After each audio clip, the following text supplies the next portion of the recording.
السلام عليكم ورحمة الله. الحمد لله الذي هدانا لهذا وما كنا لنهتدي لولا أن هدانا الله. اللهم صل على محمد وعلى آل محمد كما صليت على إبراهيم وعلى آل إبراهيم. اللهم بارك على محمد وعلى آل محمد كما باركت على إبراهيم وعلى آل إبراهيم إنك حميد مجيد. أما بعد فإن خير الحديث كتاب الله وخير الهدي هدي محمد صلى الله عليه وسلم وشر الأمور محدثاتها وكل محدثة بدعة وكل بدعة ضلالة. أعوذ بالله من الشيطان الرجيم. يا بني إنها إن تك مثقال حبة من خردل فتكن في صخرة أو في السماوات أو في الأرض يأتي بها الله إن الله لطيف خبير. വേദിയിലും സദസ്സിലുമുള്ള ബഹുമാന്യരായ പണ്ഡിതന്മാരെ, സഹപ്രവർത്തകരെ, സഹോദരിമാരെ, നാട്ടുകാരെ, കേരള നദ്വത്തുൽ മുജാഹിദീൻ മഞ്ചേരി മണ്ഡലം കമ്മിറ്റിയുടെ ആഭിമുഖ്യത്തിലുള്ള ഒരു ആദർശ വിശദീകരണ യോഗത്തിലാണ് അള്ളാഹുവിൻ്റെ അനുഗ്രഹത്താൽ നാം സംബന്ധിച്ചിരിക്കുന്നത്. ഏതൊരു സമൂഹത്തിൽ വിവാദങ്ങൾ ഉണ്ടാവുമ്പോഴും അടിസ്ഥാനപരമായ പ്രശ്നങ്ങളെ മറച്ചുവെക്കാൻ അല്ലെങ്കിൽ തുടച്ചു മാറ്റാനുള്ള ശ്രമവും അതിനു പറ്റിയ ചർച്ചകൾ ഉണ്ടാക്കലും ഭൗതിക തൽപരരായ ആളുകളുടെ എക്കാലത്തെയും സ്വഭാവമാണ് എന്നതിന് മനുഷ്യ ചരിത്രം സാക്ഷിയാണ്. കേരള നദ്വത്തുൽ മുജാഹിദീൻ അഥവാ KNM എന്ന മഹാപ്രസ്ഥാനത്തെ ഒരു പ്രൈവറ്റ് ലിമിറ്റഡ് കമ്പനിയാക്കാൻ ശ്രമിക്കുന്ന ഭൗതിക തൽപരരായ ചിലരും ഇപ്പോൾ ചെയ്തുകൊണ്ടിരിക്കുന്നത് യഥാർത്ഥത്തിൽ അത് തന്നെയാണ്. അതിന് അവർക്ക് റസൂലുള്ളാഹി സ്വല്ലല്ലാഹു അലൈഹി വസല്ലമയുടെ ഹദീസുകളെ പച്ചയായി നിഷേധിക്കുന്ന മിനി ചേകനൂരിസത്തിൻ്റെ ആളുകളെയും ആദർശത്തോട് പ്രതിബദ്ധതയില്ലാത്ത കച്ചവട കണ്ണോടുകൂടി മാത്രം ഈ രംഗത്ത് പ്രവർത്തിക്കുന്ന ആളുകളെയും കൂട്ടുപിടിക്കേണ്ടി വന്നു. ഇഖ്ലാസുള്ളവരെ, ആദർശ പ്രതിബദ്ധതയുള്ളവരെ, മതപരമായി ചിന്തിക്കുന്നവരെ പുറത്താക്കേണ്ടിയും വന്നു. സംഘടനാ യോഗങ്ങളിൽ കാര്യങ്ങൾ തുറന്നു പറയുന്നവരെയും അതുപോലെ തന്നെ ചില ബിരുദന്മാർ വാലുപൊക്കുമ്പോൾ ഇതെന്തിനാണെന്ന് മനസ്സിലാക്കുന്നവരെയും അത് മനസ്സിലാക്കി പ്രതികരിക്കുന്നവരെയും ഒരു MES MSS രൂപത്തിലേക്ക് മഹത്തായി തൗഹീദി പ്രസ്ഥാനത്തെ കൊണ്ടുപോകുന്നതിനെ ശക്തമായി എതിർക്കുന്ന പ്രവർത്തകരെയും പണ്ഡിതന്മാരെയും ഇപ്പറഞ്ഞ ടീമിന് സംഘടനയിൽ നിന്ന് പുറത്താക്കണം, അവരുടെ കാര്യം നടക്കണമെങ്കിൽ. ഇങ്ങനെ മതപരമായി ചിന്തിക്കുന്ന, ആദർശ വിഷയത്തിൽ കണിശത പുലർത്തുന്ന, കച്ചവട കണ്ണുകാരെ എതിർക്കുന്ന ഈ പണ്ഡിതന്മാരെയും പ്രബോധകരെയും പുറത്താക്കാൻ കണ്ട ഒരു മാർഗമായിരുന്നു യഥാർത്ഥത്തിൽ ജിന്ന്, പിശാച്, റുഖിയ, ശറഇയ്യ പോലെയുള്ള വിഷയങ്ങളെ സംബന്ധിച്ച് വിവാദമുണ്ടാക്കൽ. ആദ്യമായി അതിന് കണ്ട മാർഗം ജിന്നിനെ അടിച്ചിറക്കുന്ന ഒരു ടീം മുജാഹിദ് പ്രസ്ഥാനത്തിൽ വളർന്നു വരുന്നു എന്ന് പ്രചരിപ്പിക്കലായിരുന്നു. ഇസ്ലാം പഠിപ്പിച്ച, റസൂലുള്ള പഠിപ്പിച്ച, അംഗീകരിച്ച റുഖിയ, ശറഇയ്യയുമായി ബന്ധപ്പെട്ട് അതിര് കടന്ന്, അതിര് കവിഞ്ഞ്, കാട് കയറി പല തോന്നിവാസങ്ങളും ഇവർ ചെയ്തുകൊണ്ടിരിക്കുന്നു, പ്രചരിപ്പിച്ചുകൊണ്ടിരിക്കുന്നു എന്നാണ് ആദ്യമായി അതിന് കണ്ട ഒരു സൂത്രം. അത് പ്രചരിപ്പിക്കലായിരുന്നു ഒരു സൂത്രം. അത് പണ്ഡിതന്മാരുടെ ക്ലാസുകളിലൂടെയും വിശദീകരണങ്ങളിലൂടെയും ലേഖനങ്ങളിലൂടെയും അതുപോലെ തന്നെ വിദേശത്തും സ്വദേശത്തുമുള്ള പണ്ഡിതന്മാരുടെ ഗ്രന്ഥങ്ങളിലൂടെയും ആഗോള തലത്തിലുള്ള സലഫി പണ്ഡിതന്മാരുടെ അഭിപ്രായങ്ങളിലൂടെയും ഒക്കെ നിഷ്കളങ്കരായ പ്രമാണബദ്ധമായി കാര്യങ്ങളെ വിലയിരുത്തുന്ന പ്രവർത്തകർ മനസ്സിലാക്കിയപ്പോൾ അത് പൊളിഞ്ഞു, അത് ക്ലച്ച് പിടിച്ചില്ല. അപ്പോൾ രണ്ടാമത് കണ്ട മാർഗമാണ് ഈ ജിന്നിനോട് പ്രാർത്ഥിക്കുന്ന, ജിന്നിനോട് സഹായം തേടുന്ന ഒരു വിഭാഗം മുജാഹിദ് പ്രസ്ഥാനത്തിൽ ഉണ്ടായിക്കൊണ്ടിരിക്കുന്നു, ഉണ്ടായിട്ടുണ്ട്. അതിന് നേതൃത്വം കൊടുക്കുന്ന,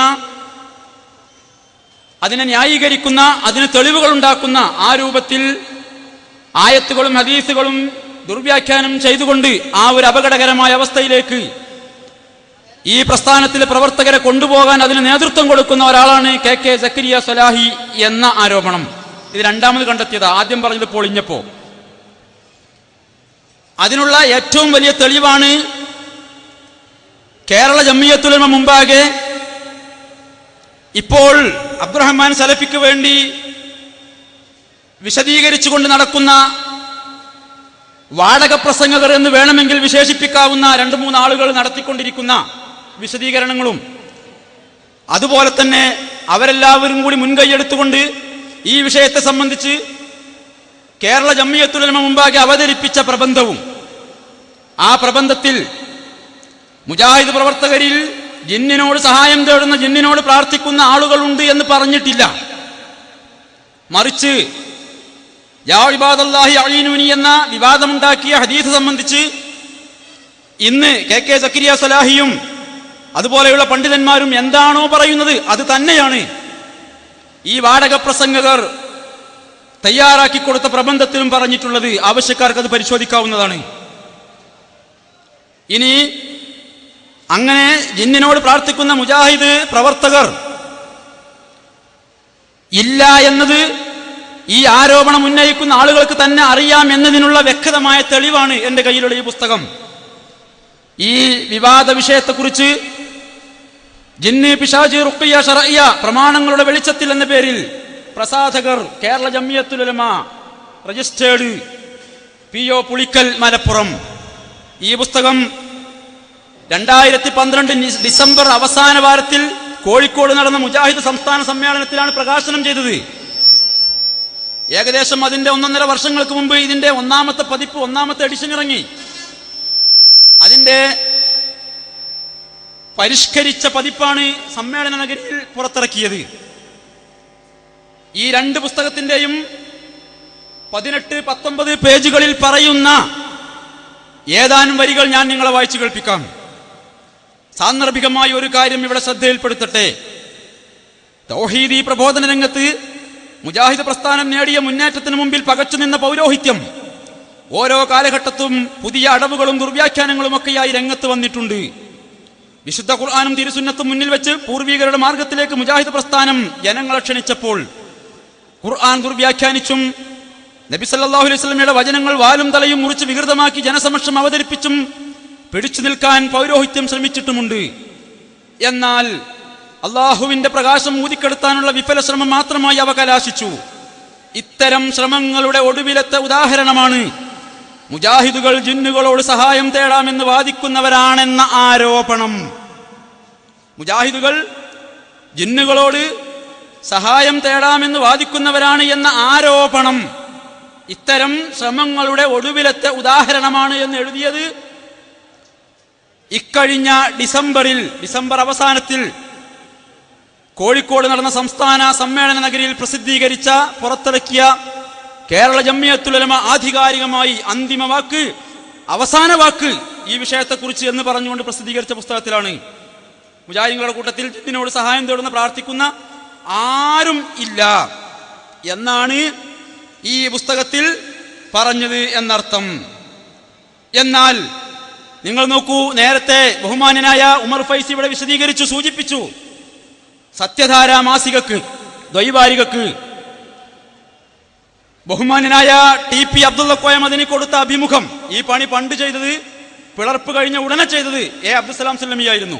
മൗലവി വിഭാഗം മുശ്രിക്കുകൾ എന്നായിരുന്നു അന്ന് സെൻസിംഗ് മാസിക അതിന് നൽകിയ തലക്കെട്ട് എങ്കിൽ ഇന്ന് മുജാഹിദ് പ്രസ്ഥാനം ഏറ്റവും വലിയ അപകടാവസ്ഥയിൽ എന്ന ഈ വാചകം സത്യധാരക്കാരൻ്റെതല്ല, ഇൻവെർട്ടർ കോമയില കൊടുത്തത് TP അബ്ദുള്ള കോയ മദനിയുടേതാണ്.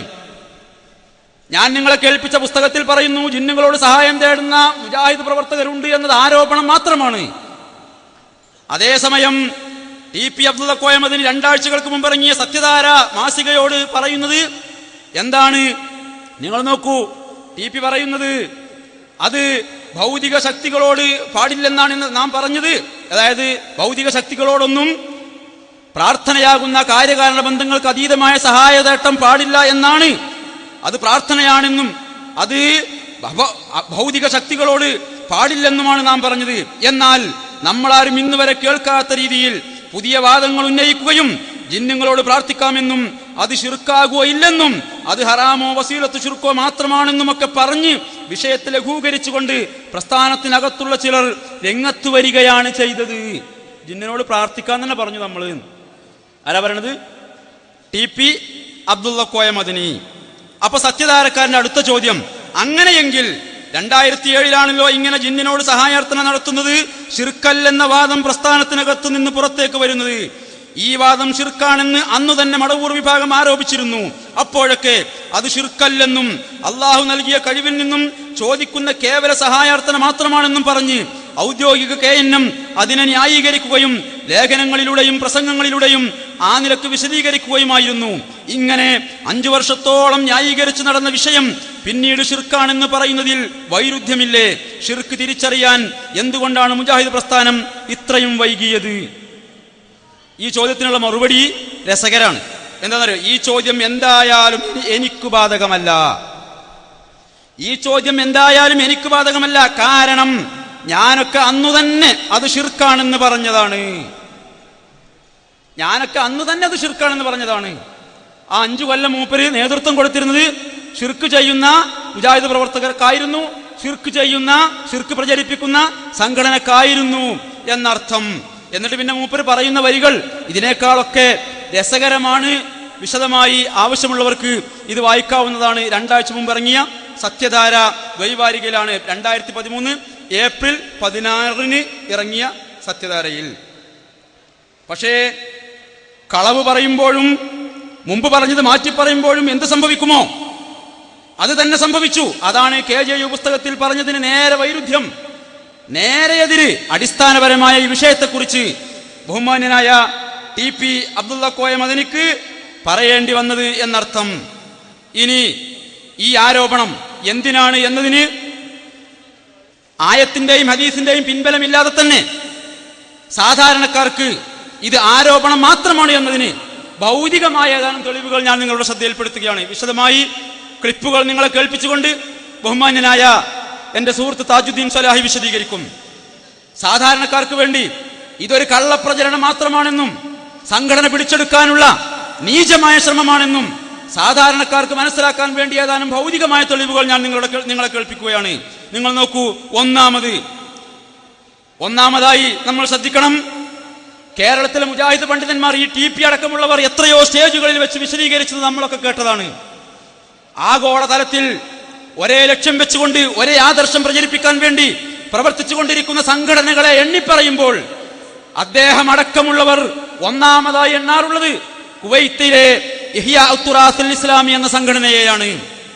ഞാൻ ചോദിക്കട്ടെ, ആ സംഘടനയിൽ നിന്നും കഴിഞ്ഞ മാസം പോലും ഭീമമായ സംഖ്യ കൈപ്പറ്റിയ TP അടക്കമുള്ള നേതാക്കളോട് വിനയത്തോടു കൂടി ചോദിക്കട്ടെ, AP അബ്ദുൽ ഖാദർ മൗലവി അടക്കമുള്ള മനുമകൻ MM അക്ബർ സാഹിബ് അടക്കമുള്ളവർക്ക്, അതുപോലെയുള്ള 10-60-ലധികം പ്രബോധകർക്ക് ശമ്പളം കൊടുക്കുന്ന, ഇന്ന് വരെ ശമ്പളം കൊടുക്കുന്ന കുവൈത്തിലെ ഇഹ്യാ ഉത്തുറാസുൽ ഇസ്ലാമി, 10-600ഓളം പള്ളികൾ തൗഹീദ് പ്രചരിപ്പിക്കാൻ വേണ്ടി കേരളക്കരയിൽ നമുക്ക് ഉണ്ടാക്കി തന്ന ആ സംഘടന, ഒരുപാട് എസ്റ്റേറ്റുകളും ബിൽഡിങ്ങുകളും നമ്മുടെ സംഘടനക്ക് ദാനമായിട്ട് തന്ന, ഈ ദീനിന്റെ പേരിൽ തന്ന ആ സംഘടന, അവര് ശിർക്ക് പ്രചരിപ്പിക്കുന്ന സംഘടനയാണോ?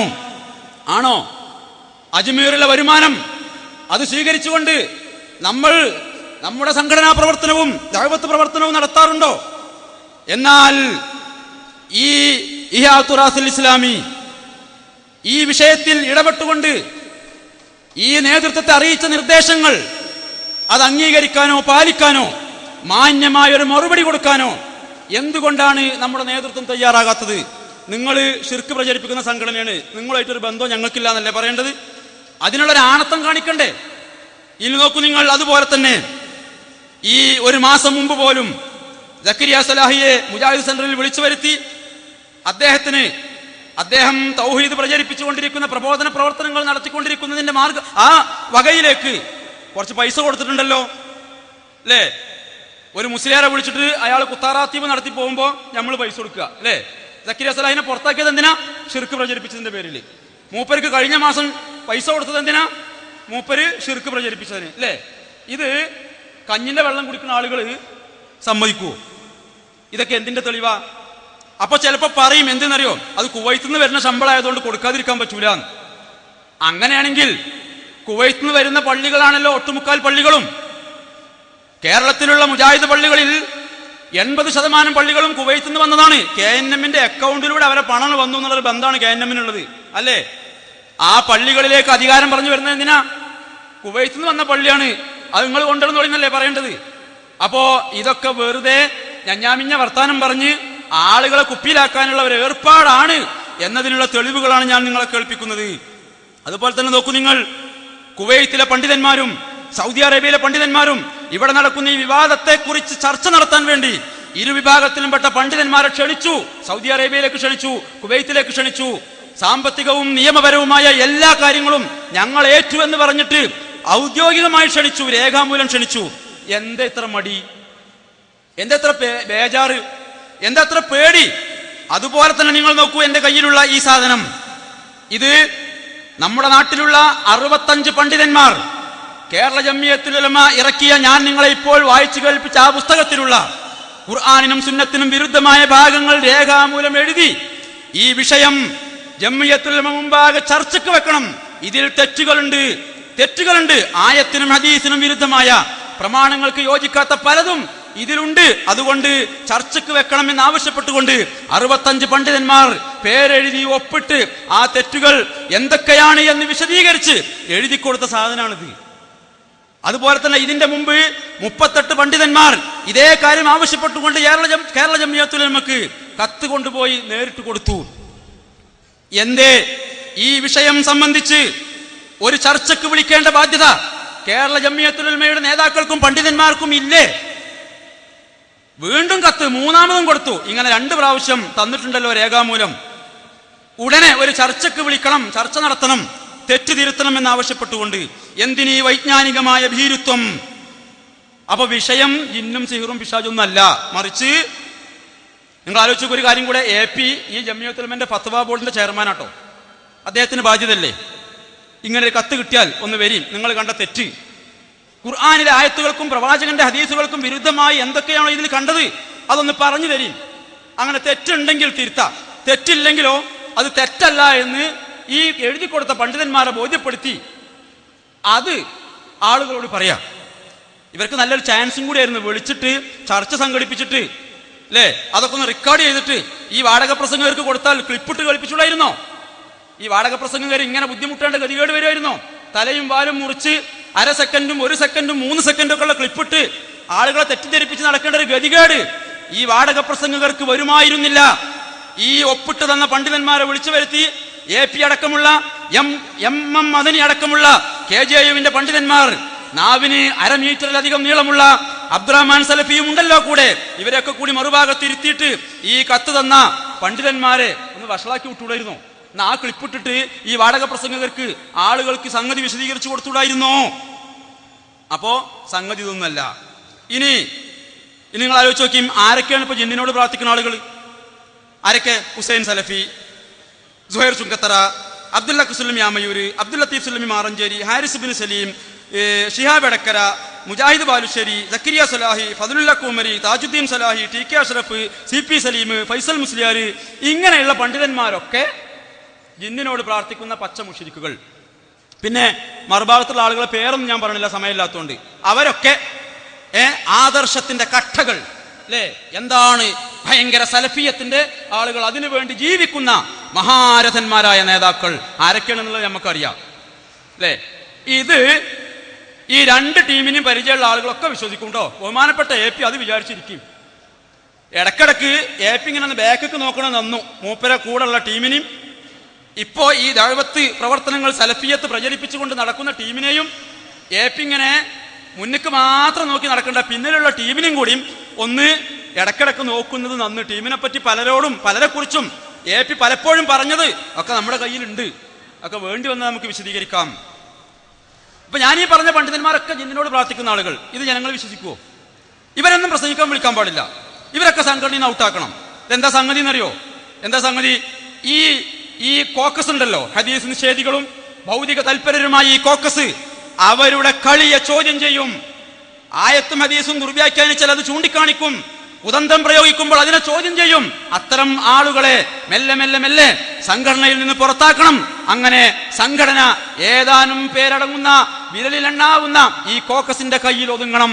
ഭൗതികമായി പല നേട്ടങ്ങളും അവർക്കതുകൊണ്ടുണ്ട്. ഇനിയിപ്പോ ഈ ആരോപണം സമ്മതിച്ചു എന്ന് വിചാരിക്കുക, ഞങ്ങൾ ഈ ആരോപണം സമ്മതിച്ചു. എന്നാൽ എന്തിനാണ് ബഹുമാന്യനായ TP അബ്ദുള്ള കോയ മദനി യോഗ സെന്റർ ഉദ്ഘാടനം ചെയ്തത്? ഞങ്ങൾ ജിന്നിനോട് പ്രാർത്ഥിക്കണേന് TP നിങ്ങൾ എന്തിനാണ് പോയിട്ട് ഈ ഷിർക്കൻ പണിക്ക് അത് ഉദ്ഘാടനം ചെയ്യാൻ പോയത്? മക്ബൂൽ പ്രസംഗിക്കുന്ന CD നമ്മളെ കയ്യിലൊക്കെ ഉണ്ട്. യോഗ ഷിർക്കുമായി ബന്ധമുള്ളതാണ്, സൂര്യാരാധന ഉണ്ട് അതില്. അത് മാത്രമല്ല, ഇതിലെ വരി നോക്കൂ നിങ്ങൾ. ശിവാനന്ദ യോഗ സെന്റർ, വ്യാപാര ഭവൻ, കടലുണ്ടി, TPന്റെ നാട്ടിലാ ഉദ്ഘാടനം TP അബ്ദുള്ള കോയ മദനി വലിയ അക്ഷരത്തില്. രോഗനിവാരണത്തിനും രോഗപ്രതിരോധ ശക്തി വർദ്ധിപ്പിക്കുന്നതിനും മനോനിയന്ത്രണത്തിനും ഏകാഗ്രതക്കും യോഗശാസ്ത്രത്തിനുള്ള കഴിവ് ആധുനിക വൈദ്യശാസ്ത്രം പോലും അംഗീകരിച്ചു കഴിഞ്ഞു. വ്യക്തിത്വ വികാസത്തിനും ദൈവീകത അനുഭവിക്കുന്നതിനുമുള്ള ഒരു പ്രായോഗിക ശാസ്ത്രം കൂടിയാണ് യോഗ. ദൈവികത അനുഭവിക്കുന്നതിനുള്ള ഒരു പ്രായോഗിക ശാസ്ത്രം കൂടിയാണ് യോഗ. അത് ഉദ്ഘാടനം ചെയ്തത് ആരാ? സ്വാഗതം ശ്രീ ഉദയൻ അമ്പാളി, അധ്യക്ഷ ശ്രീമതി റീന മുണ്ടേങ്ങാട്, ഉദ്ഘാടനം TP അബ്ദുള്ള കോയ മദനി. ഞങ്ങൾ ജിന്നിനോട് പ്രാർത്ഥിച്ചതിന് നിങ്ങൾ ഈ പണിക്കെടുക്കണ്ടീനോ? ഇതൊക്കെ എതിർക്കും, ഇതൊക്കെ ചോദ്യം ചെയ്യും. ഇതൊന്നും എതിർക്കൂല, ഇതിനൊന്നും ചോദ്യം ചെയ്യൂല. ഈ രൂപത്തിലുള്ള എന്തിനേയും നേതാക്കളോടുള്ള അനുരാഗാത്മക ഭ്രമം കാരണം ചോദ്യം ചെയ്യാതെ മൗനസമ്മതവുമായി ഞങ്ങൾ നടക്കും എന്ന് വിചാരിച്ചിട്ടുണ്ടെങ്കിൽ TPക്ക് തെറ്റി, APക്കും തെറ്റി. അങ്ങനെ വിചാരിച്ചവർക്കൊക്കെ തെറ്റി. ഖുർആനായത്ത് ദുർവ്യാഖ്യാനം ചെയ്താൽ ജമാഅത്തെ ഇസ്ലാമിയെ ഏതുപോലെ നേരിടുമോ? ഖുർആനിൽ ആയത്ത് ദുർവ്യാഖ്യാനം ചെയ്താൽ സമസ്ത കേരള ജംഇയ്യത്തുൽ ഉലമയെ ഏതുപോലെ നേരിടുമോ? അതുപോലെ ഒരു വ്യത്യാസം ഉണ്ടാവില്ല. നമ്മുടെ കൂട്ടത്തിലുള്ളവർ ദുർവ്യാഖ്യാനം ചെയ്താൽ, അത് ശ്രദ്ധയിൽപ്പെടുത്തിയിട്ടും ആവർത്തിച്ചാൽ അവരെ നേരിടുന്നതിനേക്കാൾ ശക്തമായിട്ട് ഞങ്ങൾ നേരിടും, എതിർക്കും. നിങ്ങളെ കയ്യിൽ 1 ലെറ്റർ പേഡല്ല, 1 സീലല്ല, 100 ലെറ്റർ പേഡും 100 സീലുണ്ടായാൽ ഞങ്ങൾക്കെന്ത് ലെറ്റർ പേഡും സീല? ചങ്ങായിമാരെ, ഇന്ത്യ രാജ്യത്ത് ഇതുപോലെ വെച്ച് കെട്ടി പ്രസംഗിക്കാൻ, നേർക്കുനേരെ കണ്ട് സംസാരിക്കാൻ, അള്ളാഹുവിന്റെ ദീന് പ്രചരിപ്പിക്കാൻ ഞങ്ങൾക്കെന്ത് തടസ്സ? അപ്പൊ ആ ഓലപ്പാമ്പൊക്കെ അവിടെ മനസ്സിൽ വെച്ചളയും. ഈ രൂപത്തിലുള്ള പലതും പറയാനുണ്ട്. ഇതിനെയൊക്കെ ചോദ്യം ചെയ്യുന്ന പ്രവർത്തകരെ പുറത്താക്കിയിട്ട് സംഘടന സ്വന്തമാക്കണം. നടക്കൂല, സമ്മതിക്കൂല എന്ന് മാത്രമാണ് പറയാനുള്ളത്. ഇനി ഈ ആരോപണം ഞങ്ങൾ തിരുത്തി എന്ന് വിചാരിക്കും. ഇനിയിപ്പോ ഞങ്ങൾ വാദത്തിന് വേണ്ടി ഞങ്ങളാണ് സമ്മതിച്ചു. എന്നിട്ടിപ്പോ ഞങ്ങളിതാ ഇപ്പൊ അനസ് ജാമ്യയിൽ വെച്ചിട്ട് തൗബ ചെയ്തതുപോലെ ഞങ്ങളൊക്കെ കൂടിയാണ് തൗബ ചെയ്തത്. അവിടെ വന്നിട്ട് അബ്ദുള്ള സുലൈമി ചൊല്ലിത്തരിക, ഞങ്ങളൊക്കെ കൂടി ചെല്ലുക. ഇത്ര കാലം ഞങ്ങൾ TP അങ്ങനെ ജിന്നിനോട് പ്രാർത്ഥിച്ചിരുന്നു, ഇന്ന് ഈ നിമിഷം മുതൽ ഇനി ഞങ്ങൾ ആവർത്തിക്കൂല എന്ന് പറഞ്ഞാൽ നിങ്ങളെ നിലപാടെന്തേക്കാരം? അനസിന്റെ തൗബ എങ്ങനെ പൊക്കി പിടിച്ച് നടക്കണ്ടല്ലോ നിങ്ങൾ. തൗബ അനസിന്റെ കുത്തകയൊന്നുമല്ലല്ലോ, സത്യവിശ്വാസികൾക്കൊക്കെ പറ്റുമല്ലോ തൗബ. അള്ളാഹു റഹ്മാനല്ലേ, റഹീമല്ലേ? ഞങ്ങളൊക്കെ കൂടെ തൗബ ചെയ്തു, ഈ ഇരിക്കുന്ന ആളുകളൊക്കെ കൂടെ തൗബ ചെയ്തു. ഞങ്ങൾ വിചാരിച്ചിരുന്നു സമ്മേളന നഗരിയിൽ ഒരു കൂട്ട തൗബ ഉണ്ടാവുന്നു, പക്ഷെ അത് ഉണ്ടായില്ല. TPയോ മദിനിയോ ഒക്കെ അല്ലായിരുന്നു തൗബ ചെയ്യേണ്ടിരുന്നത്. ഇന്നലെ മിനിഞ്ഞാൻ ഒരു മുസ്ലിയാരുട്ടിയാണോ എല്ലാവർക്കും കൂടി വേണ്ടി തൗബ ഇതൊക്കെ മാറ്റി പറഞ്ഞതിന്? ആണോ? തൗബ ചെയ്താൽ എന്താ നിങ്ങളെ നിലപാട്? അതിന് ആദ്യം ഞങ്ങൾ ഇങ്ങനെ പറഞ്ഞിട്ട് വേണ്ടേ അല്ലേ? സഹായം എന്താണെന്ന് ഞങ്ങൾ എവിടെയെങ്കിലും പറഞ്ഞിട്ട് വേണ്ടേ? ഒരക്ഷരം തെളിവ് നിങ്ങൾ ആര് അവരും കൂടെ വിചാരിച്ചാലും നടക്കൂല എന്നത് കാര്യം. ഇനി ഞാൻ നേരത്തെ പറഞ്ഞതുപോലെ ഇതിനെ കമ്പനി ആക്കാനുള്ള ശ്രമമാണ് എന്ന് കേട്ടോ. CD ടവർ തന്നെ അതിന്റെ ഇപ്പോഴത്തെ ത്തിന്റെ ആസ്ഥാനമായി പ്രവർത്തിക്കുന്ന അതിന്റെ സ്ഥലം വാങ്ങിയത് മുജാഹിദ് സെന്റർ ഉണ്ടാക്കാൻ വാങ്ങി. കൽപ്പകഞ്ചേരിയിലുണ്ട് അസ്ലം സാഹിബ് സ്ഥലത്ത് ബിൽഡിംഗ് ഉണ്ടാക്കാൻ വേണ്ടി വിദേശ പ്രതിനിധികളെയും കൊണ്ടുവന്നില്ല. അങ്ങനെ ആ വേണ്ടെന്ന് പറഞ്ഞു, പറ്റൂല എന്ന് പറഞ്ഞു. അങ്ങനെ അവർക്ക് സ്ഥലം, പിന്നെ വേറെ സ്ഥലം വാങ്ങി. ടി പിയുടെ ബിസിനസ് കണ്ണ് അവിടെ, ബഹുമാന്യനായ ടി പിയുടെ കച്ചവട കണ്ണ് അവിടെ 200ഓളം ഷെയർ ഹോൾഡർ പ്രവർത്തകരിൽപ്പെട്ട പ്രവർത്തകരെ ആയിട്ട് ചേർത്ത് private limited company, Calicut developers എന്നാണ് കേട്ടോ ഫുൾ ഫോം. അങ്ങനെ CD ടവർ ലിമിറ്റഡ് കമ്പനി എന്ന പേരിൽ ഗ്രൂപ്പുണ്ടാക്കി നാട്ടിലും വിദേശത്തുമുള്ള പാവപ്പെട്ടവരെ പറഞ്ഞു പറ്റിച്ചു. അതുകൊണ്ട് ഉദ്ദേശിക്കണമെന്നറിയോ, ആ 22 അല്ലെങ്കിൽ 25 സെന്റ് പള്ളിക്ക് വേണ്ടി മാറ്റിവെച്ചിരിക്കുന്നു. വിശാല ടി പി അങ്ങനെ അത് ഭംഗിയായിട്ട് അവതരിപ്പിച്ചു. പ്രസിഡന്റൊക്കെ ആയ ആളാ മൂപ്പര്. അത് ആളുകളെ കണ്ണിൽ ഇടണം, എങ്ങനെ മുളകും പൊടി ഇടണം എന്നുള്ളതൊക്കെ വിശാലമായ ഒരു പള്ളി കൂടെ പ്രചരിപ്പിക്കാൻ അതിനടുത്ത്. അതൊക്കെ കേട്ടപ്പോ പാവപ്പെട്ട നമ്മുടെ വലിയ വരുമാനമൊന്നും ഇല്ലാത്തവരും ഷെയർ ചേർന്നു. പക്ഷേ യഥാർത്ഥത്തിൽ റിക്കാർഡിക്കലായിട്ട് അവരിൽ ഹോൾഡേഴ്സ് അല്ല, പിന്നെ ഹോൾഡേഴ്സ് ആണ്. എന്താ വ്യത്യാസം? ഹോൾഡേഴ്സ് എന്ന് പറഞ്ഞാൽ ഇതിന്റെ ഉടമക്കാർ, ലാഭം കിട്ടിയില്ലെങ്കിൽ കേസ് കൊടുക്കാം, അവകാശം ഉണ്ടാകും. ഡിബഞ്ചർ ഹോൾഡർ, മലയാളത്തിൽ നമ്മൾ പറയലുണ്ട് കടപ്പത്രം എന്ന് പറയാം. കടം വാങ്ങിയ ഒരാൾക്ക് കൊടുക്കേണ്ടി വന്നാൽ എന്തേ തിരിച്ചു കൊടുക്കേണ്ടതുള്ളൂ? ആ കടം വാങ്ങിയ സംഖ്യ തിരിച്ചു കൊടുക്കേണ്ടതുള്ളൂ. അങ്ങനെ ഒരാളാണ് എന്നത് ഷെയർ ഹോൾഡർ നിലക്ക് പണം കൊടുത്ത പ്രവർത്തകരിൽ അധികം അറിഞ്ഞിട്ടില്ല എന്നാണല്ലോ ജനസംസാരം. തെറ്റുണ്ടെങ്കിൽ വന്നിട്ട് പറഞ്ഞോളൂ, നിങ്ങൾ പറയാവുന്നതാണ്. കുറച്ചാൾക്കാർ ഷെയർ ഹോൾഡർ, അധികം ഈ ഷെയർ ഹോൾഡേഴ്സിൽ അധികം ഗ്രൂപ്പിൽപ്പെട്ട ആളുകൾ, അതിൽ തന്നെ കുറെ ആളുകൾ അതിന്റെ ഡയറക്ടർമാരാണ്.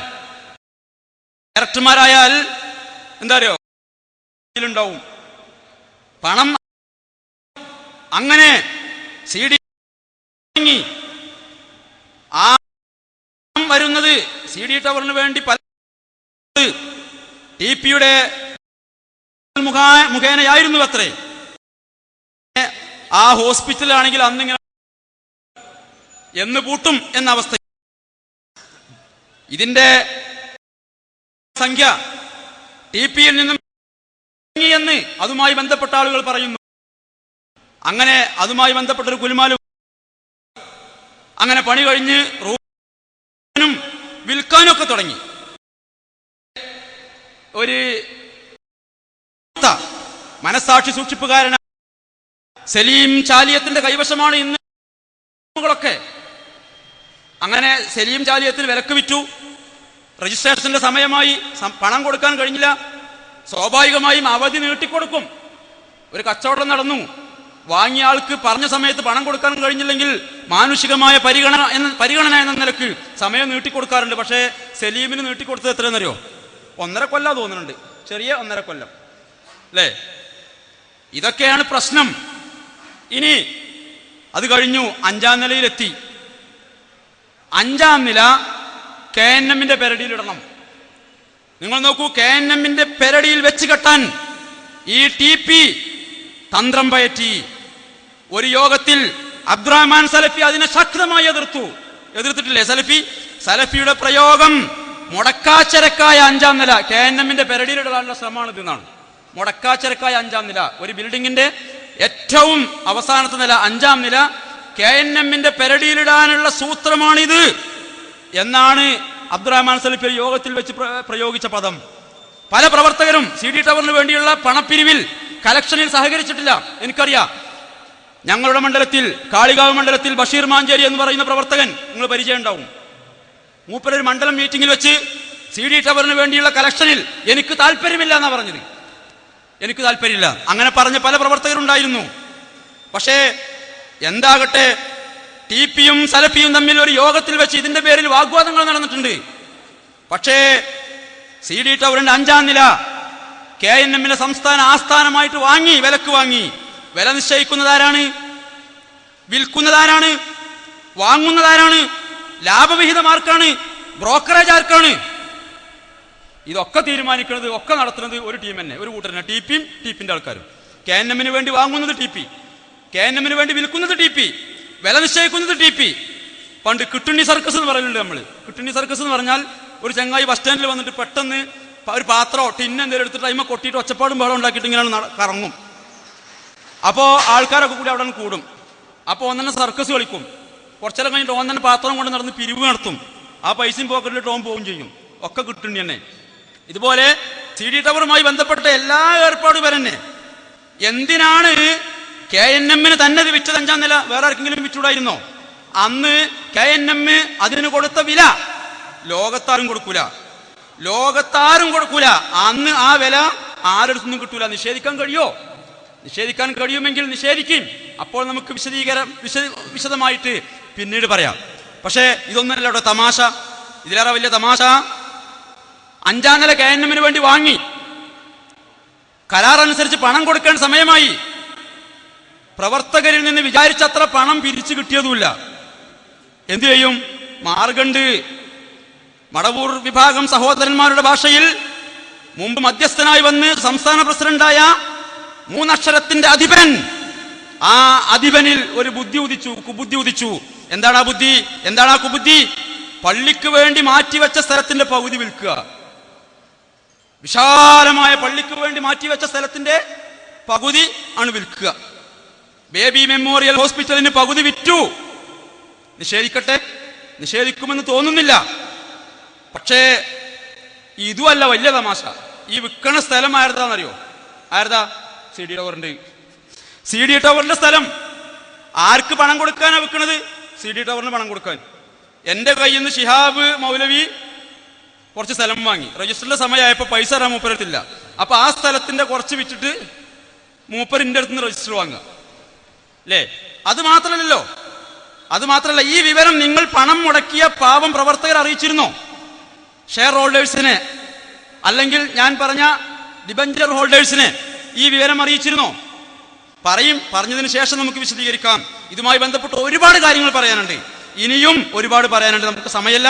താജുദ്ദീൻ സലാഹി വിശദീകരിക്കാൻ വേണ്ടി ഇവിടെ ഇരിക്കുകയാണ്. മറുപടി പറഞ്ഞാൽ അപ്പൊ നോക്കാം. പക്ഷെ ഒരു കാര്യം ഉറപ്പാണ്, പിശാച് ബാധ ഇവിടെയൊക്കെ കാര്യമായി നടന്നിട്ടുണ്ട്. അക്കാര്യത്തിൽ ഒരു സംശയമല്ല. പിശാച് നന്നായി ഇവരെയൊക്കെ ബാധിച്ചിട്ടുണ്ട് എന്ന കാര്യത്തിൽ സംശയമേ വേണ്ട. അത് പറയാൻ നമുക്ക് വലിയ മടിയൊന്നുമില്ല. പക്ഷേ ഇവിടെ നമ്മുടെ ഈസ്റ്റ് ജില്ലാ സെക്രട്ടറി ചോദിച്ചൊരു ചോദ്യത്തിനുള്ള ഉത്തരം ഈ CD ടവറുമായി ബന്ധപ്പെട്ട അതുപോലെയുള്ള മറ്റു കാര്യങ്ങളിൽ നിന്നും നമുക്ക് കിട്ടുകയാണ്. കഴിഞ്ഞ വെള്ളിയാഴ്ച ഇവിടെ വിശദീകരിച്ചപ്പോൾ നമ്മുടെ ഈസ്റ്റ് ജില്ലാ സെക്രട്ടറി വലിയൊരു ചോദ്യം ചോദിച്ചു. നമ്മളെ നേതാക്കൾ AP-യും TP-യും സലഫിയും ഒക്കെ അധികാരമോഹികളാണെങ്കിൽ AP-ക്കും TP-ക്കും ഇപ്പൊ അധികാരല്ലേ? സലഫിക്ക് ഇപ്പൊ അധികാരല്ലേ? പിന്നെന്താ അധികാരമോഹം? അങ്ങനെയാണെങ്കിൽ UDF-ന് ഇപ്പൊ അധികാരല്ലേ? ഇനി അടുത്ത ഇലക്ഷൻ വരുമ്പോ അധികാരത്തിന് വേണ്ടി ഒന്നും ചെയ്യൂല. അധികാരമുള്ളവരെ നിലനിർത്താൻ വേണ്ടി ശ്രമിക്കും. അങ്ങനെ കൂട്ടിക്കോളി. ഇനി അതല്ലാന്ന് വിചാരിക്കുക, സംഘടന കൈപ്പീടിയിൽ ഒതുക്കാൻ സലഫിയുടെ കളിക്ക് കൂട്ടുനിന്നില്ലെങ്കിൽ സലഫി എന്തു ചെയ്യും എന്നത് AP-ക്കും TP-ക്കും ഒക്കെ നന്നായിട്ട് അറിയാം. ബ്ലാക്ക് മെയിൽ ചെയ്യും. ഇതൊക്കെ വെച്ചിട്ട് ഈ CD ടവർ കച്ചവടവുമായി ബന്ധപ്പെട്ട് സലഫിയുടെയും നൂർ മുഹമ്മദ് നൂർഷയുടെയും ഒക്കെ കൈവശം എമ്പാടും തെളിവുകളുണ്ട്, രേഖകളുണ്ട്. അതുപോലെ തന്നെ സലഫി ഒരു കാര്യം വിചാരിച്ചാൽ, അത് സമ്മതിച്ചില്ലെങ്കിൽ, അതിനെ എതിർത്താൽ അദ്ദേഹം എങ്ങനെയാണ് പ്രതികരിക്കുക എന്നത് ബഹുമാനനായ AP ഒക്കെ പല പ്രാവശ്യം എന്നോടൊക്കെ പറഞ്ഞിട്ടുണ്ട്. അതുകൊണ്ട് തന്നെ പേടിച്ചു, ബ്ലാക്ക് മെയിൽ ചെയ്യും എന്ന് പേടിച്ചിട്ട് തന്നെയാണ് സലഫിയുടെ സകല കുതന്ത്രങ്ങൾക്കും AP-യും TP-യും കൂട്ടുനിന്നു കൊടുക്കുന്നത്. AP-ക്കും TP-ക്കോ തൽക്കാലം സ്ഥാനം നഷ്ടപ്പെടില്ല. ഈ കളത്തരങ്ങളൊക്കെ മറച്ചു വെക്കും ചെയ്യാം. സലഫിക്ക് ജനറൽ സെക്രട്ടറി ഇപ്പോ ആയിട്ടില്ലെങ്കിലും നെക്സ്റ്റ് ചാൻസ് എനിക്ക് തന്നെയാണെന്ന് ഉറപ്പിക്കുക. ഇനിയോ ഇപ്പോഴും സലഫി ജനറൽ സെക്രട്ടറി ആയതിന് തുല്യമാണ് കാര്യങ്ങളൊക്കെ നടക്കുന്നത്. അല്ലെങ്കിൽ പുതിയ സംസ്ഥാന ട്രഷററെ തീരുമാനിച്ചതാരാ? വർഷങ്ങളായിട്ട് അബ്ദുറഹ്മാൻ മദനി പാലത്തായിരുന്നല്ലോ നമ്മുടെ ട്രഷറർ. ആരാണ് പുതിയ ട്രഷററെ തീരുമാനിച്ചത്? എ പി ആണോ ടി പി ആണോ? എ പിയും ടി പിയും കൂടിയിട്ടല്ലേ ട്രഷററെ തീരുമാനിക്കേണ്ടത് നമ്മുടെ ഭരണഘടന പ്രകാരം അല്ലേ? അങ്ങനെയാണോ തീരുമാനിച്ചത്? തട്ടിപ്പറിച്ചു വാങ്ങിയതല്ലേ? തട്ടിപ്പറിച്ചു വാങ്ങിയതാണ്. അത് എ പിയുടെ സമ്മതപ്രകാരമാണോ നൂർഷയെ ട്രഷറാക്കിയത്? അതുമായി ബന്ധപ്പെട്ട് വേറെ ചില കാര്യങ്ങൾ എനിക്ക് വിശദീകരിക്കാറുണ്ട്. പക്ഷെ വേണ്ടി വന്നാൽ നമുക്ക് പിന്നീട് പറയാം. ഇവിടെ ഇനിയും മറുപടി ഉണ്ടാകും എന്ന് വിചാരിക്കുന്നു. ഇനി അധികാരത്തിന് വേണ്ടി ഒന്നും ചെയ്തിട്ടില്ല എന്ന് വിചാരിക്കുക. ഇവിടെ നാണിയാജി പറഞ്ഞതുപോലെ അധികാരം പിടിച്ചെടുക്കാൻ വേണ്ടി ഒന്നും ചെയ്തിട്ടില്ല എന്ന് സമ്മതിക്കാം നമ്മൾ. എന്നാൽ 15/3/2013 വെള്ളിയാഴ്ച ബഹുമാനപ്പെട്ട കോഴിക്കോട് മുനിസിപ്പൽ കോടതിയുടെ ഉത്തരവ്, ഓർഡർ എന്താണ്? ടി പി അടക്കമുള്ള 23 സംസ്ഥാന കൗൺസിലർമാർ കൗൺസിലിൽ പ്രവേശിക്കരുത്, അയോഗ്യരാണ് അവരെന്നാണ്. എ പിയും ടി പിയും പിറ്റേന്ന് പ്രസ്താവന. എന്താ പ്രസ്താവന? കോടതിയെ തെറ്റിദ്ധരിപ്പിച്ച് വിധി വാങ്ങിയതാണ്. കോടതിയെ തെറ്റിദ്ധരിപ്പിച്ച് വിധി വാങ്ങിയത്. ഞങ്ങൾ കേസ് കൊടുത്തു, അവർക്ക് നോട്ടീസ് അയച്ചു, കൗണ്ടർ കൊടുക്കാൻ പറഞ്ഞു, വിധി പറയാൻ വെച്ചു, അവർ കൗണ്ടർ കൊടുത്തു, വീണ്ടും അവരരജി കൊടുത്തു. ഞങ്ങൾക്ക് ഇനിയും തെളിവുകൾ ഹാജരാക്കാനുണ്ട്. ഒരിക്കൽ കൗണ്ടറും തെളിവുകളും ഒക്കെ കൊടുത്ത് അവർ തന്നെ വീണ്ടും ഞങ്ങൾക്ക് ഇനിയും ഇതുമായി ബന്ധപ്പെട്ട് ഒരുപാട് രേഖകൾ ഹാജരാക്കാനുണ്ട്, അന്ന് വിധി പറയരുത് എന്ന് പറഞ്ഞിട്ട് കോടതി അതും പരിഗണിച്ചു, തന്നോളൂ എന്ന് പറഞ്ഞു. വീണ്ടും കൊടുത്തു കുറെ തെളിവുകൾ. ഇതൊക്കെ കഴിഞ്ഞിട്ടാണ് ഇടക്കാല ഉത്തരവ് വന്നത്. 23 ആളുകൾ പുറത്തു നിൽക്കണം, കൗൺസിലിലേക്ക് പ്രവേശിക്കരുത്. എന്താ തെളിവ്? കോഴിക്കോട് സൗത്ത് ജില്ല KNM-ന്റെ മിനിറ്റ്സ് ബുക്കാണ് തെളിവ്. എന്നിട്ട് കോടതിയെ തെറ്റിദ്ധരിപ്പിച്ച് വിധി വാങ്ങിയതാണ്. അത് മാത്രമല്ല 31/3 കോഴിക്കോട് സൗത്ത് ജില്ലാ കൗൺസില് വിളിച്ചു. ഇവര് വീണ്ടും വിളിച്ചു. അപ്പോ എന്താണ് ഫലത്തിൽ അവർ അംഗീകരിച്ചത്? 2011 ഡിസംബറിൽ നടത്തിയ തെരഞ്ഞെടുപ്പ് ശരിയല്ലാന്ന് സമ്മതിക്കല്ലേ ചെയ്ത്? അല്ലെങ്കിൽ എന്തിനാ കോടതി ഇങ്ങനെ വിധി പറഞ്ഞതിന് അപ്പീൽ പോകല്ലേ വേണ്ടത്? തെരഞ്ഞെടുപ്പ് നടത്തണോ വേണ്ടത്? അതും മാത്രമല്ല, ഇത് കോടതി അംഗീകരിച്ചിട്ടുണ്ടോ നിങ്ങൾ നടത്തിയ തെരഞ്ഞെടുപ്പ്? ഇടക്കാല ഉത്തരവിൽ കോടതി വീണ്ടും തെരഞ്ഞെടുപ്പ് നടത്തുന്നതിന് തടസ്സമില്ല എന്നൊരു പദപ്രയോഗത്തിനെ പിടിച്ചിട്ട് ഞങ്ങൾ ആവശ്യപ്പെട്ടത് കോടതി നിശ്ചയിക്കുന്ന കമ്മീഷനുടെ സാന്നിധ്യത്തിൽ തെരഞ്ഞെടുപ്പ് നടത്തണമെന്നല്ലേ? അത് മാത്രമല്ല 2 മാസം മുമ്പ്, ഈ തെരഞ്ഞെടുപ്പ് നടത്തുന്നതിന്റെ 2 മാസം മുമ്പ് എന്തിനു പുറത്താക്കിയ ആദർശ വിരുദ്ധ പ്രവർത്തനം നടത്തിയതിന് പുറത്താക്കിയ കൗൺസിലർമാരെ നിങ്ങൾ വിളിച്ചല്ലോ. അപ്പൊ അന്ന് പുറത്താക്കിയ നടപടിയും ശരിയല്ല, അസാധുവാണ് എന്ന് നിങ്ങൾ തന്നെ, അഥവാ പുറത്താക്കിയവർ തന്നെ സമ്മതിച്ചു എന്നർത്ഥം. പിന്നെ ചില കൗൺസിലർമാർക്ക് ഈ തെരഞ്ഞെടുപ്പ് യോഗത്തിലേക്ക് ക്ഷണിച്ചുകൊണ്ട് കത്ത് കിട്ടിയത് എപ്പോഴെന്നറിയോ? ഇന്ന് തെരഞ്ഞെടുപ്പ്, നാളെ കത്ത് കിട്ടി. കത്തോ രജിസ്റ്റർ ചെയ്ത് അയച്ചതുമാണ്. അയച്ചിട്ടില്ല എന്ന് നിഷേധിക്കാനും കൂടി പറ്റൂല. ഇന്ന് തെരഞ്ഞെടുപ്പ്, നാളെയാണ് ചില കൗൺസിലർമാർക്ക് കത്ത് കിട്ടുന്നത്. ഇനി വാദത്തിന് വേണ്ടി സമ്മതിച്ചാൽ തന്നെ ആ തെരഞ്ഞെടുപ്പ് സമ്മതിച്ചു എന്ന് വിചാരിക്കുക, വാദത്തിന് വേണ്ടി. എന്നാൽ TP കൂടി വന്നാൽ ആരേ ആവുള്ളൂ? സംസ്ഥാന കൗൺസിലറല്ലേ ആവുള്ളൂ? സംസ്ഥാന പ്രസിഡന്റ് ആവുമോ? പ്രസിഡന്റ് ആണെങ്കിൽ സംസ്ഥാന കൗൺസിലർമാരെ മുഴുവൻ വിളിച്ചുകൂട്ടി 2ാമത് സംസ്ഥാന ഭാരവാഹികളെ തെരഞ്ഞെടുക്കണ്ടേ? അത് നടത്തിയിട്ടുണ്ടോ? അത് നടത്തിയെന്ന വാദം നിങ്ങൾക്കെങ്കിലും ഉണ്ടോ? TPക്കെങ്കിലും ഉണ്ടോ?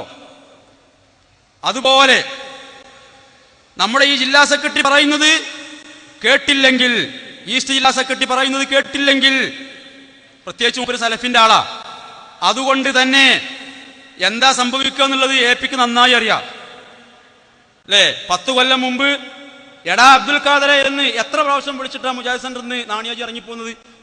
1 പ്രാവശ്യമാണോ? 2 പ്രാവശ്യമാണോ? ആണോ? എന്തൊക്കെയാണ് AP പറഞ്ഞിട്ടുള്ളത്? അത് ബഹുമാനനായ AP എത്ര ആളുകളോട് പറഞ്ഞതാ? ഈ 10 കൊല്ലം ഈ മനുഷ്യൻ എവിടെയായിരുന്നു? നിങ്ങൾ ആരെങ്കിലും കണ്ടിരുന്നോ നാണിയാജിനെ? ആരെങ്കിലും കണ്ടിരുന്നു? ഏതെങ്കിലും രംഗത്ത് എവിടെയായിരുന്നു ഇയാൾ? എന്തായിരുന്നു പ്രശ്നം? അപ്പൊ മൂപ്പര് പറയുന്നത് കേട്ടിട്ടില്ലെങ്കിലും എന്ത് സംഭവിക്കും അത് APക്ക് അറിയാം. അയാൾ പറയുന്നവരെ പുറത്താക്കുന്ന പണിയാണ് ഇപ്പൊ APക്കുള്ളത്. മൂപ്പര് ലിസ്റ്റ് കൊടുക്കുക, പേര്, അഡ്രസ്സ് കൊടുക്കുക, അത് പുറത്താക്കി എന്നിട്ട് കത്തയക്കുക. ആ കത്തയച്ചതിലുള്ള വൈരുദ്ധ്യങ്ങളും രസകരമായ പല തമാശകളും അത് വിശദീകരിക്കാണ്ട് 2 മണിക്കൂർ. അപ്പോ ഇങ്ങനെയാണ് കാര്യങ്ങൾ. കത്തിലെ വാചകം എന്താ? കത്തിലെ വാചകം താങ്കൾ കടുത്ത സംഘടനാ വിരുദ്ധവും ആദർശ വിരുദ്ധവുമായ പ്രവർത്തനം നടത്തിയതായി പരാതി ലഭിക്കുകയും ആയത് പ്രഥമ ദൃഷ്ട്യാ ശരിയാണെന്ന് ബോധ്യപ്പെടുകയും ചെയ്തതിന്റെ അടിസ്ഥാനത്തിൽ ഇത്രാം തീയതി ചേർന്ന സംസ്ഥാന ഭരണസമിതി യോഗം താങ്കളുടെ സംഘടനയുടെ പ്രാഥമിക അംഗത്വത്തിൽ നിന്നും നീക്കം ചെയ്യാൻ തീരുമാനിച്ചതായി ഇതിനാൽ അറിയിച്ചു കൊള്ളുന്നു. വിശദീകരണം കൊടുക്കാൻ ഇത്രാം തീയതി CD ടവറിൽ എത്തണം. ഇതാണ് കത്തിലെ വാചകം. പലരും ഇങ്ങനെ കത്ത് കിട്ടിയ പലരും എന്നെ കുറിച്ച് കിട്ടിയ പരാതിയുടെ കോപ്പി ഒന്ന് അയച്ചു തരണം സർ എന്ന് പറഞ്ഞിട്ട് KP മറുപടി അയച്ചു നോക്കി. കാരണം അതൊരു മര്യാദയാണല്ലോ. ഏത് കോടതിയിലും ആരെക്കുറിച്ച് ആര് പരാതി കൊടുത്താലും അതിന്റെ കോപ്പി കോടതി കൊടുക്കും.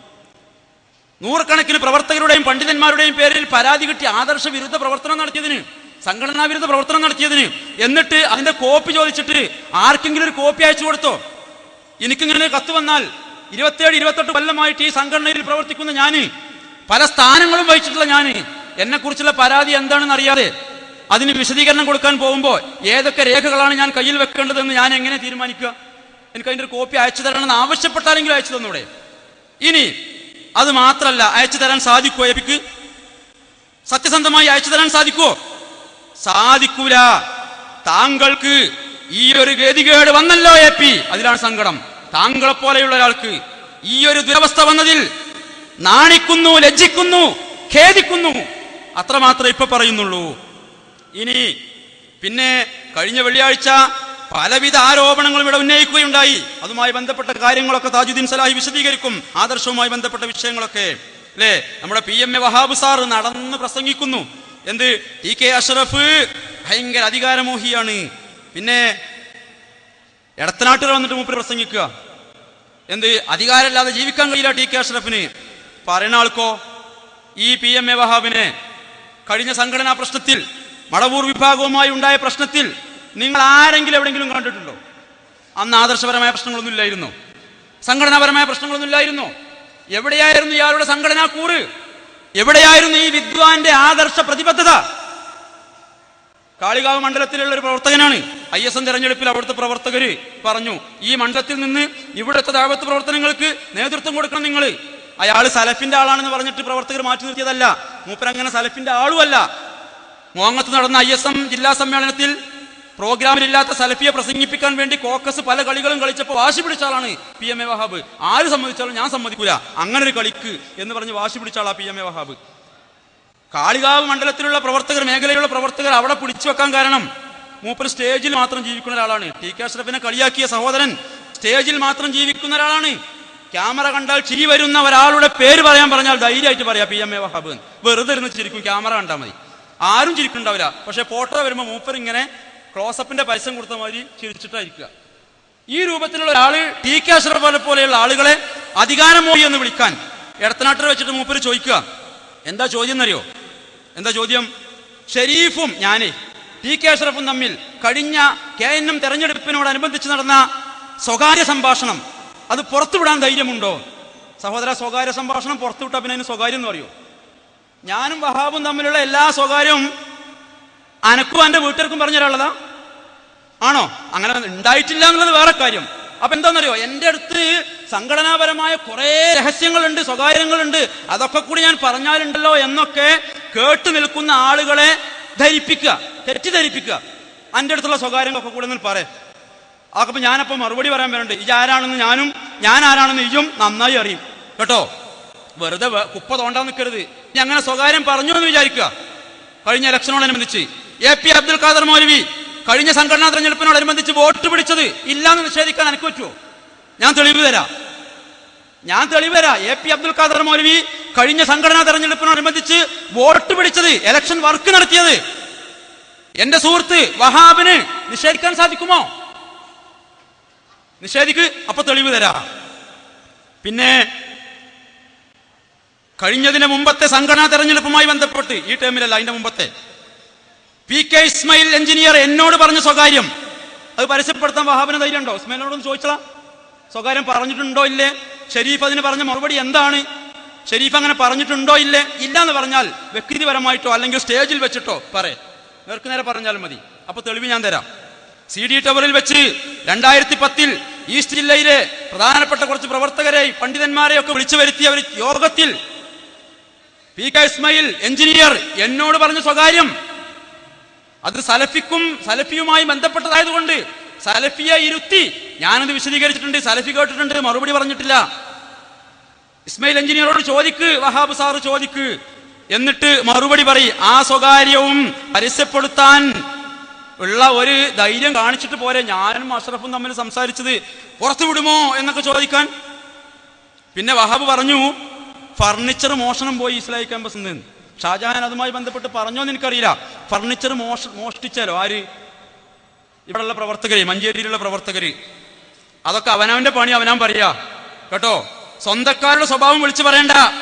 പി കെ അബ്ദുല്ലാജിനോട് ചോദിച്ചാൽ മതി മൂപ്പര പ്രശ്നം എന്താണ് എന്നുള്ളത്. മൂപ്പര പ്രശ്നം ജിന്നും സിഹറൊന്നല്ല, IMB-യുടെ 60,000 ഉറുപ്പ്യാണ്. അപ്പോ വഹാബ് പറഞ്ഞ പണി സ്വന്തക്കാർക്ക് യോജിച്ചതാണ്. അബ്ദുള്ള ഹാജി ഞങ്ങളൊക്കെ ശത്രുക്കളായത് എന്താണെന്നറിയോ? കഴിഞ്ഞ ടൈമിൽ IMB-യുമായി ബന്ധപ്പെട്ട കണക്ക് പറഞ്ഞു. 60,000 ഉറുപ്പ്യല്ല. ഇതൊന്നും പറയാൻ കഴിയതല്ലോ. പക്ഷേ ലാ യുഹിബ്ബുല്ലാഹുൽ ജഹ്റ ബിസ്സൂഇ മിനൽ ഖൗലി ഇല്ലാ മൻ ളുലിമ എന്ന് പറഞ്ഞു പടച്ചോൻ. ചീത്ത വാക്ക് പരസ്യമാക്കുന്നത് അള്ളാഹ്ക്ക് ഇഷ്ടമല്ല. ഇല്ലാ മൻ ളുലിമ, ദ്രോഹിക്കപ്പെട്ടവനൊഴികെ, ആക്രമിക്കപ്പെട്ടവനൊഴികെ. ശിർക്ക് ഇല്ലാത്ത നുണ പറഞ്ഞ് ഒരുപാട് പണ്ഡിതന്മാരെയും പ്രബോധകരെയും പ്രവർത്തകരെയും സംഘടനയിൽ നിന്ന് പുറത്താക്കുമ്പോ ഞങ്ങൾ ഇതൊക്കെ പറയാൻ നിർബന്ധിതരായതാണ്. അപ്പൊ 60,000 ഉറുപ്പ്യ IMB-ന്റെ പൈസ അതൊരാൾക്ക് കടം കൊടുത്തേക്കാണെന്നാ പറഞ്ഞത്. ആർക്കും ചോദിച്ചു, അത് പറയാൻ പറ്റൂല. വാങ്ങിയോനും ഞാനും മാത്രമേ അറിയാൻ പാടുള്ളൂ. പാവപ്പെട്ട രോഗികൾക്ക് മരുന്ന് വാങ്ങി കൊടുക്കാനുള്ള പൈസ. അപ്പൊ ഒരാൾ ചോദിച്ചു, നിങ്ങളെ കുടുംബ സ്വത്തറ്റയാണോ സദസ്സെന്ന്. അങ്ങനെ ഉസ്മാൻ മദനി ഒരു പുതിയ തീരുമാനം കൊണ്ടുവന്നു. KNM-ന്റെ ISM-ന്റെ MSM-ന്റെയും IMB-ന്റെ ഒക്കെ കണക്ക് അവതരിപ്പിച്ചാൽ അത് ഓഡിറ്റർമാർക്ക് കൊടുക്കണം. ഓഡിറ്റർമാരെ നിശ്ചയിച്ചു, നമ്മളെ സംഘടനയിൽപ്പെട്ട 2 ആളുകളെ. അവർ ഓഡിറ്റ് ചെയ്ത റിപ്പോർട്ട് അടുത്ത യോഗത്തിൽ അവതരിപ്പിക്കണം. ആ തീരുമാനം വന്നു. അന്ന് മുതൽ മൂപ്പര് നമ്മളെയൊക്കെ ശത്രു ആയി. ഇതാണ് മൂപ്പര പ്രശ്നം. ഇങ്ങനെ എന്ത് നുണ പറഞ്ഞാലും ചുരുക്കത്തിൽ വഹാബിന്റെ കക്ഷിക്ക് യോജിക്കുന്നതാണ് ഒക്കെ അർത്ഥം. നാണിയാജി ഇവിടെ വലിയൊരു അപരാധം നമ്മൾ ചെയ്ത് പറഞ്ഞെന്താണെന്നറിയോ? തിരുവനന്തപുരത്ത് കേസ് കൊടുത്തു, സ്വന്തം കക്ഷിയിൽപ്പെട്ട 2 ആളുകളെ പ്രതി ചേർത്ത് കേസ് കൊടുത്തു. ഇവരൊരു വിവരദോഷം എന്നൊക്കെ പറഞ്ഞിട്ട്. ഇത് നാണിയാജി അയച്ച നോട്ടീസാ. ഇത് ആർക്കൊക്കെ ഉള്ളതാ? EK അബ്ദുസലാമിന്, പ്രൊഫസർ PN അബ്ദുറഹ്മാൻ സാഹിബിന്, പിന്നെ നമ്മളെ അബ്ദുറഹ്മാൻ, അതായത് നമ്മളെ പട്ടൻ കുഞ്ഞുട്ടി ആരെ കക്ഷിപ്പെട്ട ആളാ? നാണിയാജിന്റെ വലങ്കയ്യല്ലേ? ഈ നോട്ടീസിൽ പറയുന്നത് പോലെ ഒരാഴ്ചക്കകം ചെയ്തിട്ടില്ലെങ്കിൽ കോടതിയെ സമീപിക്കും, കേസ് കൊടുക്കുന്ന പറഞ്ഞിട്ടുള്ളത്. അപ്പൊ കുഞ്ഞുട്ടിക്ക് നിങ്ങൾക്ക് നോട്ടീസ് കൊടുക്കാം അല്ലേ? ഞങ്ങൾക്ക് പറ്റൂല. അപ്പൊ എന്തിനാണ് വെറുതെ ഈ രൂപത്തിലുള്ള തെറ്റിദ്ധരിപ്പിക്കലുകളൊക്കെ? അതിൻ്റെ ഒന്നും ആവശ്യമില്ല. പിന്നെ ഒരു സഹോദരൻ പ്രസംഗിക്കുക, കാട്ടുപരങ്ങന്റെ പേരിലൊരു സംഘടന ഉണ്ടാവുമോ? ജിന്നിന്റെ പേരിലൊരു സംഘടന. നമ്മളെ കളിയൊക്കെയാണ്. ജിന്നിന്റെ പേരിലൊരു സംഘടന, നിങ്ങളെ സംഘടനയോ ഞാനെന്ന് വിചാരിക്കുക. സംസ്ഥാന പ്രസിഡന്റിന്റെ കഥപ്പ ഞാൻ പറഞ്ഞു. കോടതിയുടെ ഭാഷയിൽ നിയമപരമായി അല്ലാതെയും അദ്ദേഹം പ്രസിഡന്റ് അല്ല, സംസ്ഥാന കൗൺസിലർ പോലും അല്ല. ഇനി ജനറൽ സെക്രട്ടറി ഉണ്ടോന്ന് സംശയമാണ്. കാരണം ഈ 23 അയോഗ്യർ അടങ്ങുന്ന ബോഡിയാണ് അദ്ദേഹത്തെ തെരഞ്ഞെടുത്തിട്ടുള്ളത്. അതൊക്കെ കോടതി പറയട്ടെ. പിന്നെ ഇനി നിങ്ങൾ അഡ്വോക്ക് MSM-ന്റെ സംസ്ഥാന ജനറൽ സെക്രട്ടറി ഇപ്പൊ ഉണ്ടോ? 3 മാസം കഴിഞ്ഞപ്പോഴേക്ക് ഈ ഷിർക്കാണ് എന്ന് മൂപ്പർക്ക് തോന്നിയില്ല. ഷിർക്കല്ല എന്നാ തോന്നിയത്. മൂപ്പര് രാജിവെച്ചു. അഡ്വോക്ക് ISM-ന്റെ ജനറൽ സെക്രട്ടറി ഉണ്ടോ? PK സക്കരിയ സലാഹി ഉണ്ടോന്നും ഇല്ലാന്നും കേൾക്കുന്നുണ്ട്. ജാമ്യയിൽ ഇപ്പൊ എന്തായാലും മൂപ്പര് ഇല്ല. ഞാൻ അവസാനിപ്പിക്കാൻ സമയമില്ലാത്തതുകൊണ്ട് പല തെറ്റിദ്ധാരണകളും സൃഷ്ടിക്കാൻ ശ്രമിച്ചിട്ടുണ്ട്, പിന്നീട് വിശദീകരിക്കാം.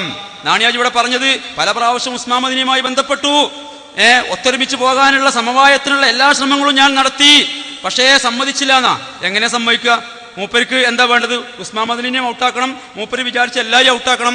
എന്നാൽ ഉസ്മാൻ മദനിക്ക് എതിരല്ല ഞാനിന്ന് വരുത്തി തീർക്കും വേണം. അതിൽ വന്നിട്ട് പറ്റിയൊരു ക്ലോസ് വെച്ചു ഉസ്മാൻ മദനിനോട്. ഇന്ന ആളുകളൊക്കെ, ആ ജിന്നുകളൊക്കെ ഒഴിവാക്കുകയാണെങ്കിൽ നമുക്ക് ഒത്തൊരുമിച്ച് ഒരു സമവായത്തിലൊരു കമ്മിറ്റി ഉണ്ടാക്കാൻ നടക്കുമോ? ഞാൻ പറഞ്ഞു ഉസ്മാൻ മദനിനോട്, അങ്ങനെ ആയിക്കോട്ടെ എന്നാലും പറഞ്ഞു. ഉസ്മാൻ മദനിന് പിരാന്തുണ്ട് എനിക്ക്. ഒരുമിച്ച് ഒരു കാലം തൗഹീദി രംഗത്ത് പ്രവർത്തിച്ച ഒരുപാട് ആളുകളെ, ഇന്ന ആളുകളൊക്കെ ജിന്ന് എന്ന് പറഞ്ഞിട്ട് മാറ്റി നിർത്തണം എന്ന് പറഞ്ഞിട്ട് ഒരു സമവായത്തിന് സമ്മതിക്കുന്ന പ്രശ്നമല്ല എന്ന് ഉസ്മാൻ മദനിക്ക് തോന്നിയിട്ടുണ്ടാവും. ഇനി ഇവർക്ക് കഴിയും, എന്തിനും കഴിയും. നമ്മുടെ മേൽ ശിർക്കാരോപിക്കാൻ മാത്രമല്ല കഴിയുക, ഇവരൊക്കെ ചെയ്യുന്ന തെമ്മാടിത്തം സംഘടനയുടെ പെരയിൽ വെച്ച് കെട്ടാൻ അവർക്ക് കഴിയും. അങ്ങനെ രക്ഷപ്പെടാനും കഴിയും. നിങ്ങൾ നോക്ക്, ചരിത്ര സംഭവം എന്ന് പറയുമ്പോ, ചരിത്രം സൃഷ്ടിച്ച സംഭവം എന്ന് പറയുമ്പോ ഇന്നോളം ചരിത്രത്തിൽ ഉണ്ടാകാത്ത സംഭവമാകണത് അല്ലേ? KNM-ന്റെ ഒരു സംസ്ഥാന സെക്രട്ടറി ഒരു വിജിലൻസ് അന്വേഷണത്തിന് വിധേയനാവുക എന്ന് പറയുന്നത് ഇന്നോളം ഉണ്ടായിട്ടുണ്ടോ ചരിത്രത്തിൽ? എന്താ പ്രതികരണം? ജയിലിൽ പോയാലും തൗഹീദ് പറയും. പറഞ്ഞിട്ടാ തോന്നുന്നത് എന്താ അറിയോ? കേസ് കൊടുത്തോം ഇയാൾ തൗഹീദ് പറയാണ് എല്ലായിടത്തും പറഞ്ഞിട്ടാ കേസ് കൊടുത്തതെന്ന് തോന്നും അല്ലേ? അതിനാ കേസ് കൊടുത്ത്. പക്ഷെ ഇനി അങ്ങനെയാണ് വിചാരിക്കുക, വിദേശത്തുള്ള ദിവസം ഇവിടെ ഒപ്പിട്ട് ശമ്പളം വാങ്ങി, അത് ആ ചെയ്തത് വഷളത്തരാണ്, ഓനെ വളപ്പ് കടിപ്പിക്കാൻ പറ്റില്ല, അവൻ ആള് മോശമാണ് എന്നൊക്കെ പറയാം. പക്ഷെ ഓൻ മുശ്രിക്കാണെന്ന് പറഞ്ഞാൽ നമ്മൾ വിടുവോ? അത് ഷിർക്കാണെന്ന് പറഞ്ഞാൽ വിടൂല, അത് ഹറാമാവും, വഷളത്തരാണ്. സംഘടനയുടെ അല്ല, നാട്ടില് മൂപ്പരെ ഒരു സ്ഥലത്തും അയാളെ പ്രവേശിപ്പിക്കാൻ പാടില്ല എന്നൊക്കെ നമ്മൾ പറയും. പക്ഷെ മുശ്രിക്കാണെന്ന് പറഞ്ഞാൽ നമ്മൾ വിടൂല. കാരണം അത് ഷിർക്കല്ല, അതിൽ പ്രാർത്ഥനയല്ല, തട്ടിപ്പും വെട്ടിപ്പും ചതിയും വഞ്ചനയും ഒക്കെ ഉണ്ട്. പക്ഷേ മൂപ്പരെന്താ പറഞ്ഞത്? തൗഹീദ് പറയും ജയിലിൽ വെച്ചും. പാവം, എന്തൊരു തൗഹീദിനോടുള്ള പ്രതിബദ്ധത നോക്കിങ്ങൾ അല്ലേ? അവിടെയും തൗഹീദ്. എന്നിട്ട് പിന്നെ ഒരു ഷുക്കൂർ സലാഹി ഇവിടെ അതിനൊരു താങ്ങ് 15 ആളുകൾ ഞങ്ങൾ റെഡിയാക്കി വെച്ചിട്ടുണ്ട്, ഇതുപോലെയുള്ള നിങ്ങളെ കൂട്ടത്തിൽപ്പെട്ട ആളുകളെ. അതുകൊണ്ട് ഇതില്ലാതാകുമോ? കൊടുക്കും, അല്ലെങ്കിൽ ആ അഡ്രസ്സും ആ തെളിവുകളൊക്കെ തരും, ഞങ്ങൾ കൊടുത്തോളാം. നമ്മളെ കൂട്ടത്തിൽ ഈ ജാതി ആളുകൾ വേണ്ടേ? 2 കൂട്ടത്തിലും വേണ്ട. ആ തെളിവ് ആരോടാ അത് പറയണത്? ഇനി ഒക്കെ ഒന്ന് എടുക്കുക, നമ്മൾ എല്ലാവരും ഒന്ന് എടുക്കുക, എന്നിട്ടൊന്ന് കൊടുത്തു വെക്കുക.